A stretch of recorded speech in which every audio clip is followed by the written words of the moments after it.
In today's video, by the end, I will prove with facts that Gunn has zero responsibility for the Flash, and furthermore, that it rests on Zack Snyder's shoulders.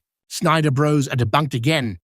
Also, let me quickly define my classification of Snyderbros. I consider that group separate from both regular Snyder and DC/Superman fans. As an example, I don't automatically hate everything about Snyder.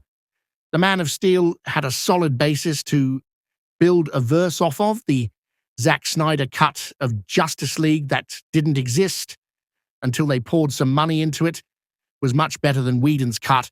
Batman v Superman was just poorly written overall to me and crashed a proper verse from taking off. Add to that Zack's mischaracterized goofy Barry Allen Flash, the miscasting of Ezra Miller, then the controversy of Ezra's personal life. Well, all was a recipe for disaster. I get Gunn trying to minimize loss and talk up the Flash from a business decision as a co-CEO. I don't get how Zack Snyder defended the Flash movie while offering up such deep support as well to Ezra publicly. On to the Snyder Files now. Welcome back, Super Friends. Today, in a Snyder Files edition, we debunk the Snyderbros with facts. They try to claim the Flash and star Ezra Miller as a James Gunn issue. The reality is he had no part in casting Ezra and no part in directing the Flash.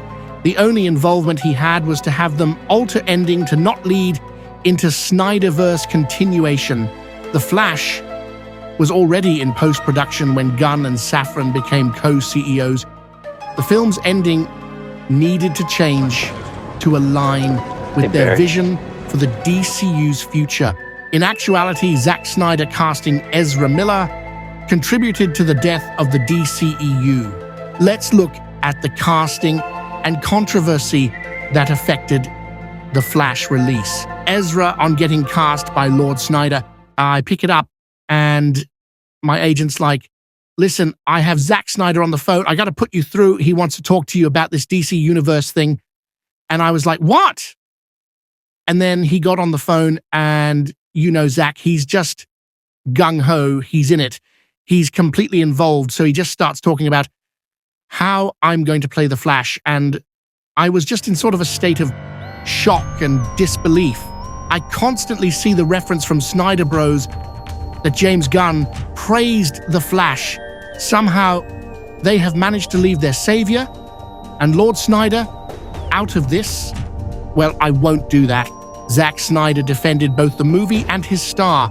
Interesting as Snyderbros criticized James Gunn for trying to minimize revenue loss and talk up the movie as being worth seeing. Of course, they are conspiracy theorists who even believe Rotten Tomatoes system is designed specifically against them, one that is just an aggregate scoring of reviews. According to Snyder, Miller and The Flash didn't deserve the criticism they received in the aftermath of its release. They did a great job in that Flash movie, Snyder said. It's very difficult to play against yourself. Snyder also confirmed he's offered support to Miller, keeping in contact with the acclaimed actor amid the above-mentioned legal drama, which includes harassment and disorderly conduct charges, grooming accusations, and burglary. Next, let's look at the controversy leading up to the release. Miller's off-screen life has been marred with multiple controversies and legal issues since 2022. They have been accused of committing assault, burglary, disorderly conduct, harassment, and grooming of minors, resulting in multiple widely publicized arrests, citations, and restraining orders. Warner Brothers and DC executives held an emergency meeting over Miller and the future of The Flash in light of their arrests, Rolling Stone reported at the time. The decision was to halt any future projects with Miller, meaning no surprise cameos in other DC Extended Universe films for the time being. Gunn is aiming to reset the verse restore Superman DC and the superhero genre.